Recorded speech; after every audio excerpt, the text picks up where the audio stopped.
ये देश हर एक धर्म मजहब को मानने वाला देश है। इस देश में हिंदू, मुस्लिम, सिख, ईसाई आपस में हैं, भाई भाई मिल करके।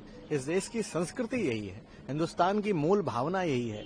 लेकिन उत्तर प्रदेश के माननीय मुख्यमंत्री जी का चूंकि प्रिय विषय है हिंदू मुसलमान, तो जाहिर सी बात है जब 8 बरस के शासन में केवल नारा बन करके रह गया है 8 साल बेमिसाल। क्या है बेमिसाल में?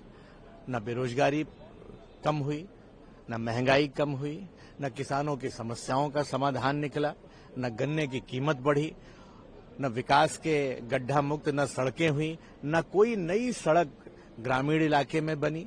इसलिए जब इन मुद्दों पर बोलने के लिए उत्तर प्रदेश के मुख्यमंत्री जी के पास कुछ नहीं है, तो जाहिर सी बात अपने प्रिय विषय पर वो बैटिंग करने का काम करेंगे और इस देश के माहौल को कहीं न कहीं कम्युनलाइज करके वोट बटोरना चाहते हैं, जो कि 2027 में कतई उनका मकसद कामयाब नहीं होगा। जनता समझ चुकी है और 2027 में जब चुनाव होगा तो देश के असल मुद्दे जो हैं, बेरोजगारी, महंगाई, किसानों की समस्याएं, इन पर चुनाव होगा और समाजवादी पार्टी और माननीय अखिलेश यादव जी के पक्ष में जनता मतदान करेगी। बहुमत की सरकार समाजवादी पार्टी बनाएगी। वक्त को लेकर ये कहना है कि अपोजिशन है कि बीजेपी का इस तरह का कोई मंशा भी नहीं है, क्या वो मस्जिद तो थोड़ी ना? अगर वक्फ बिल इतना ही अच्छा होता तो वक्फ बिल जैसे ही संसद के अंदर आया था, स्वयं गृह मंत्री ने खड़े होकर के कहा था कि मुझे कोई आपत्ति नहीं है, इसको जेपीसी को भेज दिया जाए। और टीआर बालू साहब का सुझाव है तो हमें खुशी है कि इसको जेपीसी को भेजा जा रहा है।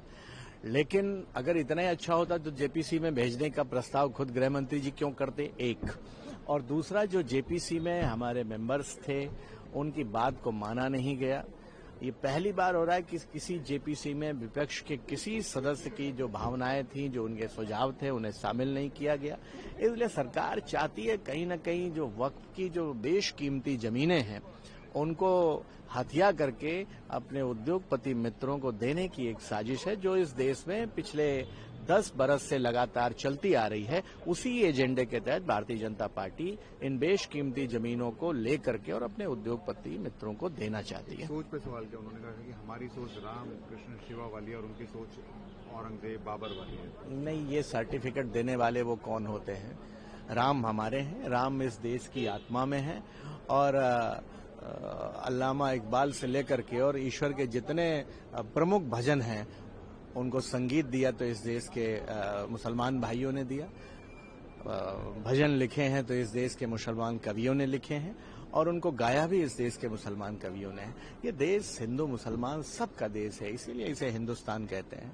लेकिन अब कुछ लोगों का शगल है तो वो इस तरीके की बातें करेंगे। अब आप कैसे उम्मीद करते हो कि बबूल के पेड़ पर आम का फल लगेगा?